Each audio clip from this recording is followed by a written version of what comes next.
di atas ini gua tempat Nabi SAW dulu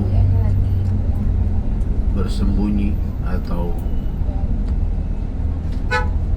menghindar dari kejaran kaum Quraisy ketika hendak berhijrah ke Madinah. Oke, ya, Syekh. Ayo ngakif.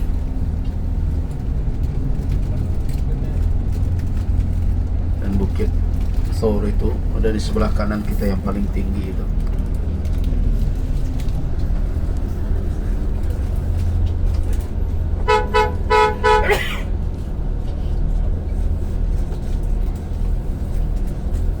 Jadi yang ingin turun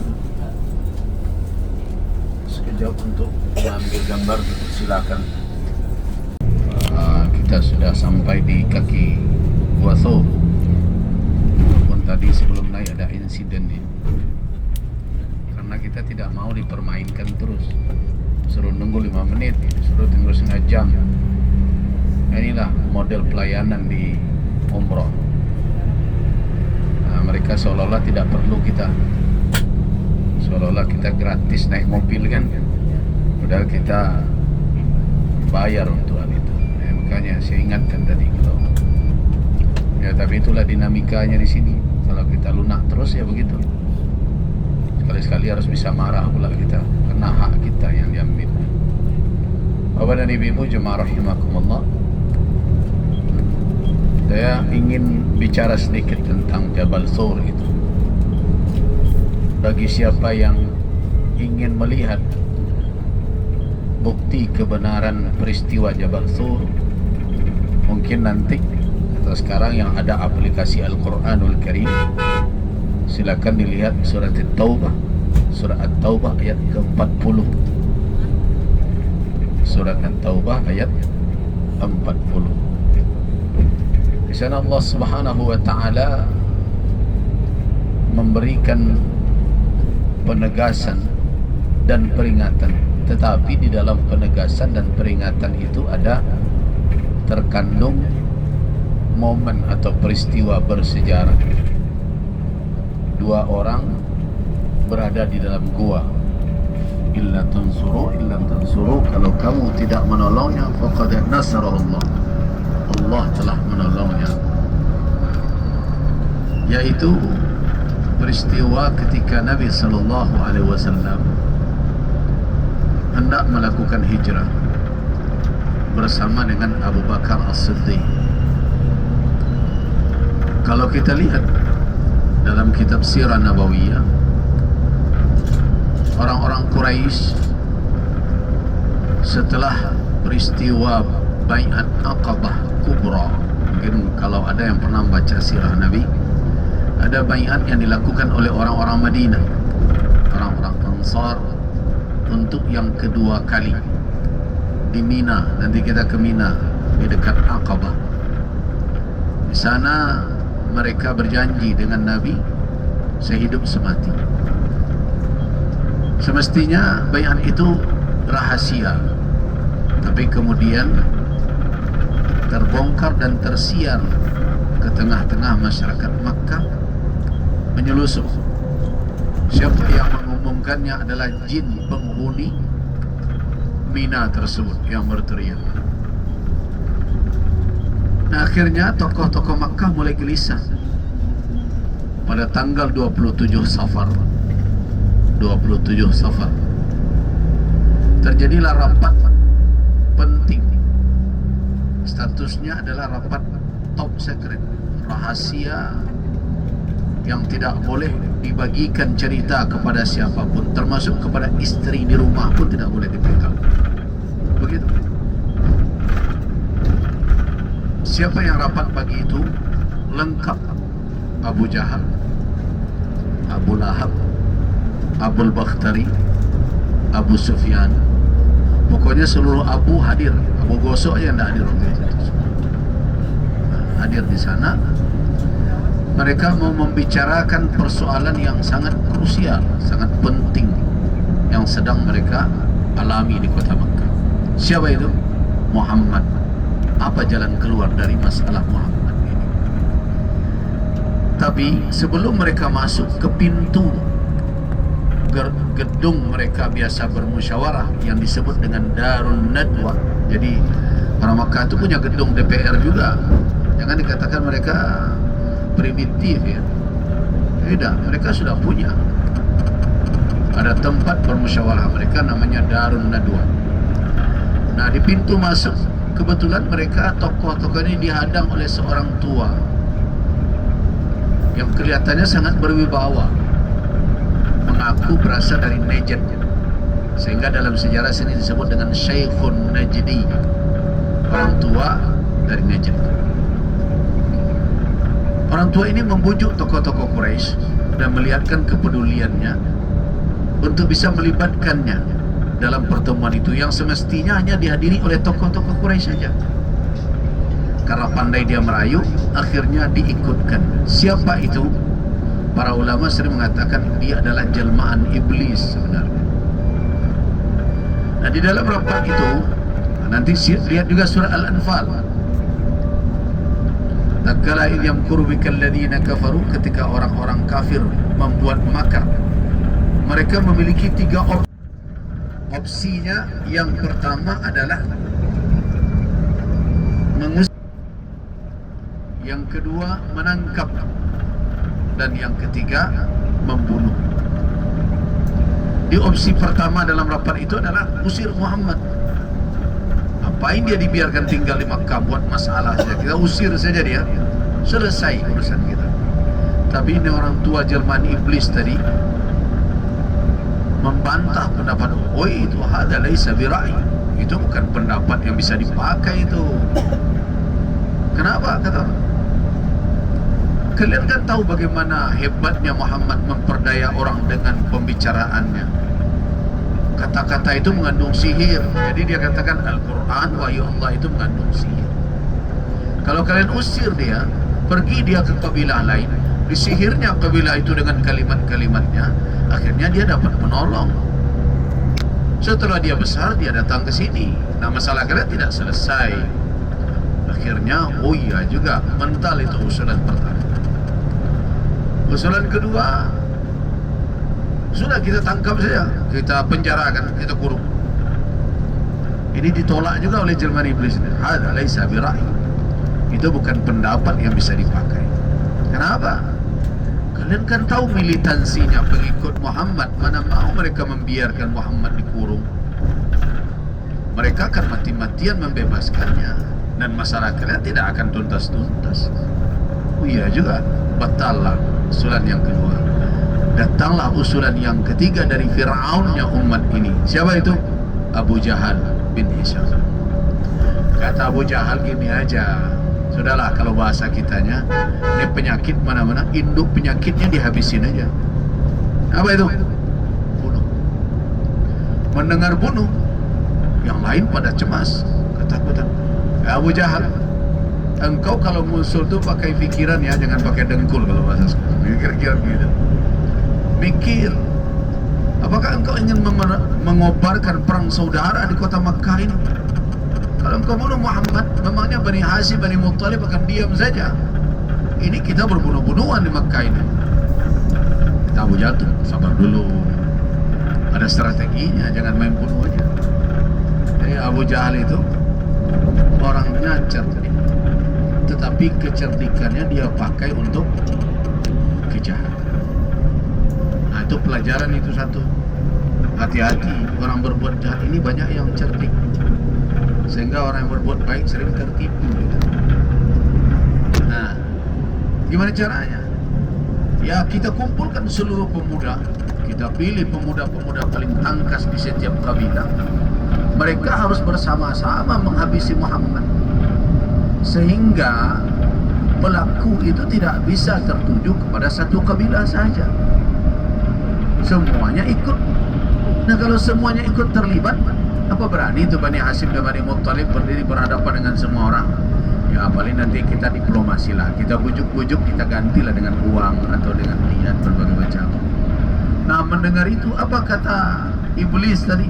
Hada huwa ra'yu. Nah, ini baru pendapat ini. Nah, itulah yang dikatakan oleh Allah ketika mereka berbuat makar. Opsinya adalah yukhrijuk, yaqtuluk, ya, yusbituk, ya, menangkap, mengeluarkan, atau mengusir dan membunuh. Tapi apa kata Allah Subhanahu wa taala? Wa makaru wa makar Allah. Boleh, silakan mereka buat makar, membuat strategi tipu muslihat.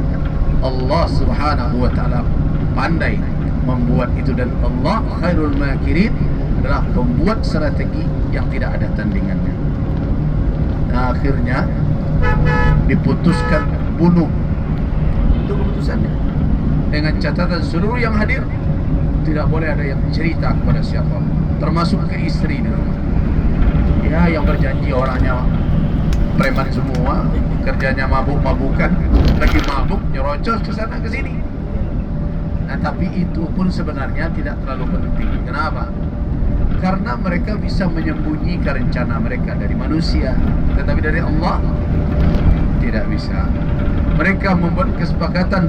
Allah memerintahkan Jibril alaihissalam turun kepada Rasul untuk memerintahkan Muhammad, malam ini engkau harus berhijrah keluar.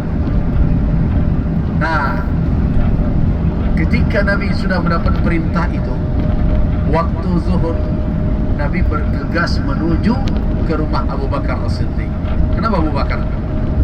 Jadi sebenarnya ceritanya, para sahabat satu persatu sudah berpindah, sudah berhijrah ke Madinah, termasuk Umar bin Khattab. Dan Abu Bakar minta izin pula untuk berhijrah. Tapi kata Nabi kepada Abu Bakar, ala rislik, sabar Abu Bakar, tahan dulu sejenak. La'allallah, mudah-mudahan Allah memberi izin saya untuk berhijrah. Mendengar itu, apa kata Abu Bakar? As-sahbah ya Rasulullah, saya yang jadi teman perjalanan engkau. Kata Rasul, saya harapkan demikian. Jadi semenjak itu Abu Bakar telah menyediakan 2 onta yang bagus, kuat untuk perjalanan. Belum tahu kemananya, tapi karena Nabi mengatakan mudah-mudahan izin untuk berhijrah, dia siapkan bekal perjalanan.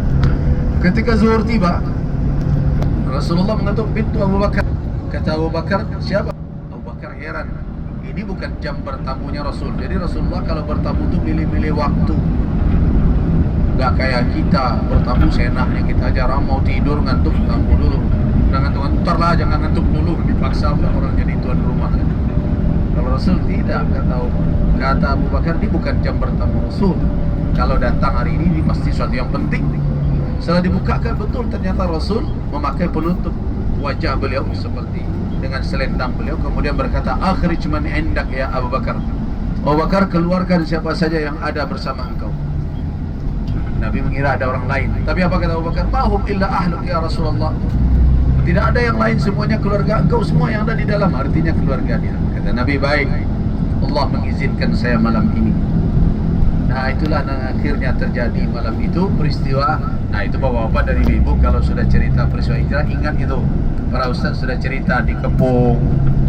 Kemudian Nabi perintahkan Ali bin Abi Thalib memakai selendang untuk selimut beliau. Kemudian berikutnya beliau keluar, semua orang tertidur, tidak sadar. Biasanya dibacakan ayat waja'alna min baini aydihim sadda wa min khalfihim sadda faghsaynahum fahum la yubsirun. Kan begitu? Itu ayatnya. Kemudian ditambah bumbu sedikit, diajarkan ke jamaah kalau ada razia polisi baca ini ya gitu. Kawanan arah dengan Madinah. Jabal Sur berada di arah selatan Makkah, sedangkan Madinah berada di arah utara. Nah, ini yang perlu kita renungkan. Ternyata perjuangan itu perlu strategi dan ikhtiar. Jadi bukan menyerah saja. Kalau perkara berdoa, siapa yang bisa menandingi mustajabnya doa Nabi? Tidak ada. Ada jamaah dulu, saya nilai jamaah ini cerdas betul, bertanya kepada saya. Walaupun pertanyaannya kalau didengarkan seperti main-main. Buya tanya satu, ada apa sih bilang? Kenapa sih Tuhan buat Nabi kita susah-susah betul? Pakai sembunyi, pakai dikejar oleh Suraka, ya. Berdebu malam harus menghindar, dan malam baru ke jalan yang umum biasa, siang hari menghindar, berbelok-belok. Kan jadi susah. Kenapa Tuhan tidak datangkan saja tuh burak kayak Mi'raj? Waktu Isra kan pakai burak, datangkan aja burak. Setelah itu apa? Naikkan Nabi, terbang sampai di Madinah, selesai masalah, gitu ya.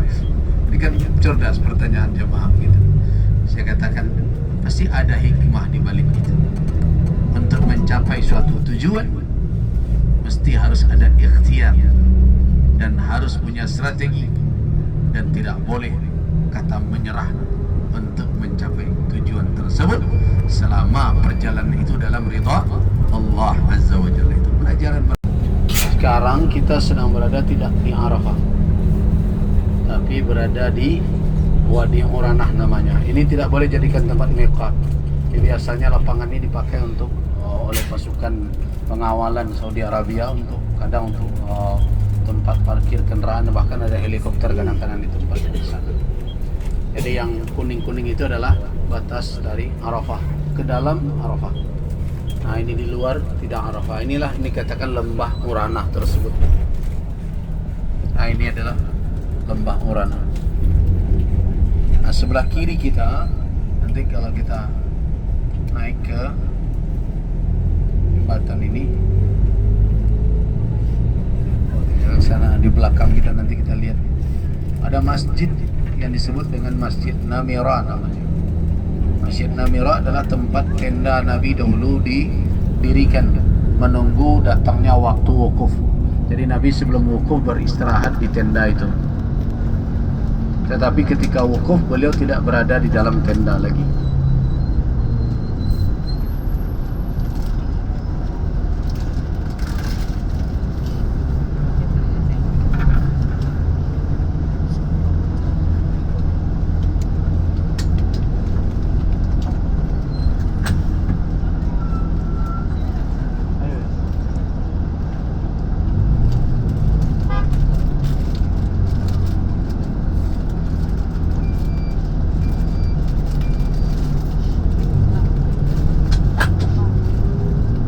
Bapak dan Ibu, di sebelah kiri lihat ada menara masjid. Ada 6 menara masjid. Coba perhatikan, itu sepertiga dari menara yang dekat itu, yang 4 itu berada di dalam Arafah. Sedangkan dari menara yang 2 yang di tengah sampai ke kanan ke ujung mihrab itu tidak berada di dalam Arafah. Nah, itulah Masjid Namira yang ada di Arafah. Di sanalah Nabi SAW dahulu beristirahat. Ketika sampai di waktu duha, beliau temukan kubah telah didirikan, udhuribat kubah. Kemudian beliau beristirahat sampai tiba waktu salat zuhur. Ketika tiba waktu salat zuhur, beliau berkhutbah. Setelah berkhutbah, beliau melakukan salat zuhur dan asar. Salat zuhur beliau qasar, dan salat asar beliau jamak takdim dan qasar. Nah, semenjak itu setelah itu beliau masuk ke dalam Arafah, tepatnya di kaki bukit tadi yang dikatakan Sakharat Al-Kibar, itu batu-batu besar yang tersusun di tengah-tengah Arafah, yang disebut juga di dalam sejarah dengan Jabal Al-Musyah atau bukit pejalan kaki, dan sekarang ma'ruf sering disebut orang Jabalur Rahmah. Jabal Rahmah adalah bekas cek dam yang di atasnya ada saluran air untuk mengalirkan air dari dekat Masjidil Haram Gaza menuju ke Arafah untuk air minum jamaah haji ketika wukuf dahulunya. Ini proyek besar. Tahu tak Bapak dan Ibu kapan dibuat? Ini dibuat di masa Bani Abbasiyah. Ini boleh dikatakan kalau sekarang sudah abad ke-15 Hijriah, ini berarti sudah lebih dari 14 abad tadi cek dam tadi. Nah, begitu sulitnya air dahulu. Nah, bagaimana sejarahnya? Itu adalah bukti kepedulian seorang ibu negara. Nah, ibu negara ketika itu ya. Nah, jadi namanya adalah Zubaidah namanya. Zubaidah itu istri dari Harun Ar-Rasyid. Jadi Zubaidah pergi berhaji sampai di Arafah, dia temukan jamaah haji ini setiap perkara minum berebutan. Hibah dia sebagai ibu negara ini tidak boleh dibiarkan. Akhirnya sepulang dia haji, dia keluarkan seluruh tabungannya, emas-emasnya, harta yang dia miliki, dia serahkan kepada suaminya, kepada Harun Ar-Rasyid. Untuk apa? Tolong buatkan fasilitas air minum untuk musafir mulai dari Baghdad, mulai dari Irak sampai ke tempat wukuf ke Arafah. dan termasuk juga di Arafah. Nah, itulah jasa dari Zubaidah. Sampai hari ini cekdam-cekdam seperti itu, tempat-tempat embung air yang dibuat masa itu masih ada di dalam perjalanan orang dari Irak menuju ke Arafah. Nah, sebelah kanan kita ada masjid lagi, masjid besar juga. Ini namanya Masjid Al-Mash'aril Haram. Area ini adalah area Muzdalifah. Itu ada tertulis di situ, Masjid Al-Mash'aril Haram di Muzdalifah. Di Masjid Al-Mash'aril Haram. Masjid yang tidak dibuka kecuali hanya di musim haji. Ada menara kecil di atas bukit. Itu ada masjid di situ namanya Masjid Kibas namanya. Di situ adalah tempat diriwayatkan, dikatakan bahwa di situ dahulu tempat penyembelihan Nabi Ismail alaihissalam oleh Nabi Allah Ibrahim alaihissalam. Dan Allah Subhanahu wa taala sudah ada, nanti nampak sedikit tapi terhalang ya. Coba lihat di kiri. Nah, itu ada menara di ujung kecil. Nah, itu Masjid Kibas namanya. Kenapa namakan Masjid Kibas? Karena Allah mengganti Nabi Ismail dengan dengan sembelian yang besar, yaitu kibas yang besar. Karena namakan Masjid Kibas. Di atas itu adalah istana kerajaan, tempat raja kalau di sini beristirahat di sana. Injak selesai. Tapi ternyata Allah selamatkan misi kerasulan dengan makhluk yang lemah, yaitu laba-laba. Jaringnya tidaklah sekuat jaring tali yang dibuat manusia. Dengan kelingking saja bisa dihancurkan. Tetapi dia punya peran yang kuat. Jadi yang maha kuat dan maha perkasa bukan berarti bisa menggerakkan kekuatan besar, tapi adalah yang bisa menjadikan kekuatan yang dipandang lemah tetapi punya kekuatan yang sangat hebat, melindungi misi yang sangat penting.